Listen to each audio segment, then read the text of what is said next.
और इस वक्त हमारे साथ सीधे हरक सिंह रावत जी जुड़ गए हैं, जिन्होंने अपनी बहू अनुकृति गोसाई के साथ आज कांग्रेस की सदस्यता ली है।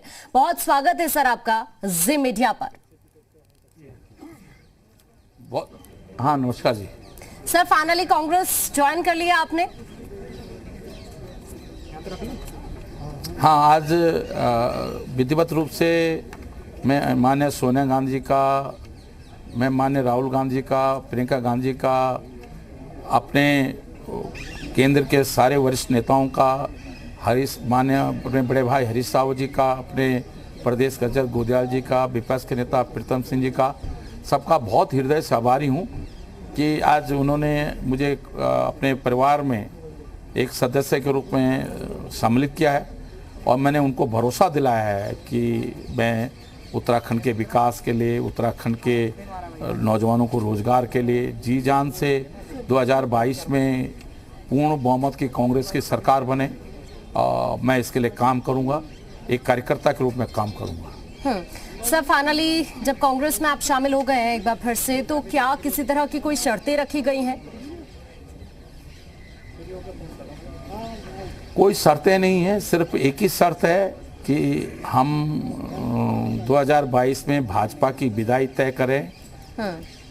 10 मार्च को जब रिजल्ट खुले तो कांग्रेस के नेतृत्व में पूर्ण बहुमत की सरकार बने, यही मेरा संकल्प है, यही मेरी शर्त है और यही मेरा प्रण है।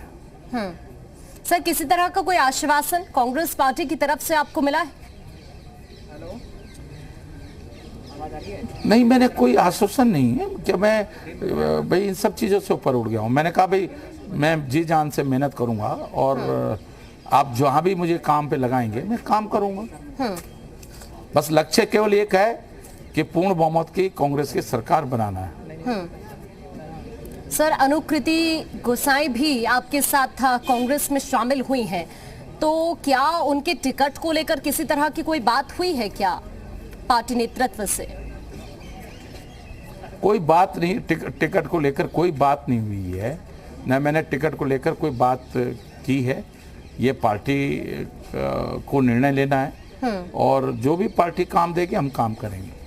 क्योंकि सर, बीजेपी तो आप पर यही आरोप लगा रही थी कि टिकट की मांग आप कर रहे थे और अब कांग्रेस में जब शामिल हुए हैं आप एक बार फिर से, तो देखिए ये सफेद झूठ है। ये कांग्रेस ये आरोप भाजपा बिल्कुल गलत लगा रही है। ये कभी नहीं मैंने उनसे कहा। उन्होंने सिर्फ अपनी गलती को छिपाने के लिए, उनसे गलती हुई कि सोशल मीडिया की गलत समाचार पर, कि किसी सोशल मीडिया ने समाचार चलाया कि मैं माननीय सोनिया गांधी से मिलने के लिए दिल्ली पहुंच गया हूं, जबकि मैं देहरादून से चला था और लगातार सबसे बातचीत हो रही थी, कोई दिक्कत नहीं थी। तो आपने इसको लेकर, लेकिन उन्होंने आनन फानन में सोच के कि नहीं, मैं बहुत निराश हो गया।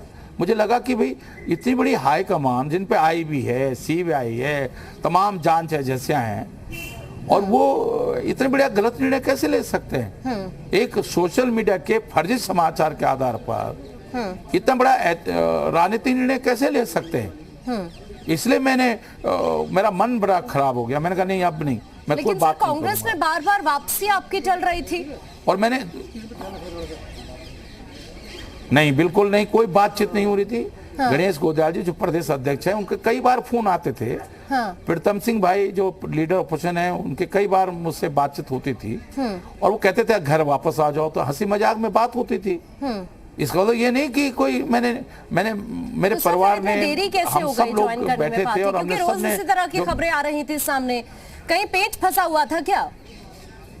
देखिए, इसलिए कोई पेच नहीं था। आप सोचो, अगर मैंने पहले से भाजपा कांग्रेस में बात की होती तो देरी होती, क्योंकि अचानक रात को उन्होंने मुझे निकाला। दूसरे दिन पूरे सुबह 7 बजे से लेकर रात के 11 बजे तक मीडिया ने मुझे घेर कर रखा, मुझे बात करने का मौका नहीं था। दूसरे दिन भी यही स्थिति हो गई। तो मैंने परसों जाके प्रदेश अध्यक्ष और प्रभारी देवेंद्र यादव जी से और सबसे बातचीत की और सर हरीश रावत जी से, और कल सब लोगों ने आपस में मंथन करने के बाद आज हरीश भाई से भी फोन से बात की मैंने मैंने सबसे फोन से बात की, वो भी परसों की।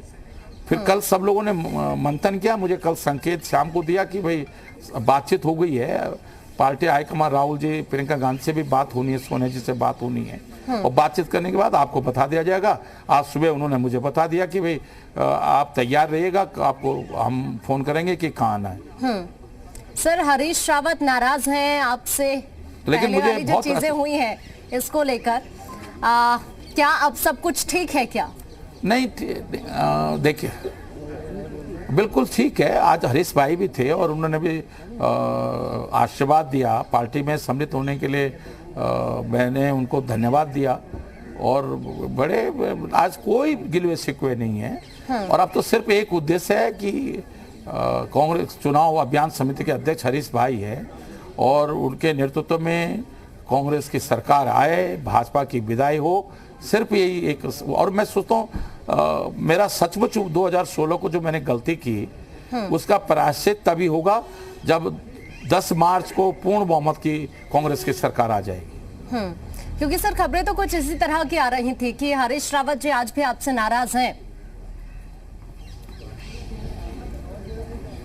नहीं, अब खबरों का क्या है, लेकिन वो बड़े भाई हैं और उन्होंने हमेशा मुझे छोटे भाई के रूप में आशीर्वाद दिया है, और हमारे संबंध देखिए पारिवारिक संबंध बहुत अच्छे हैं। हमारे परिवार के लोग हमारे दुख सुख में, उनके परिवार में कोई घटना होती है, कोई अच्छा अवसर होता है खुशी का, हम सम्मिलित होते हैं। मेरे बेटे के शादी में 3 घंटे वो बैठे रहे। आप सोचिए ना, कोई फॉर्मेलिटी निभाना होता तो 10 मिनट के लिए आके चले ही जाते, तो पूरे 3 घंटे वो बैठे रहे। अब इससे बड़ा क्या हो सकता है?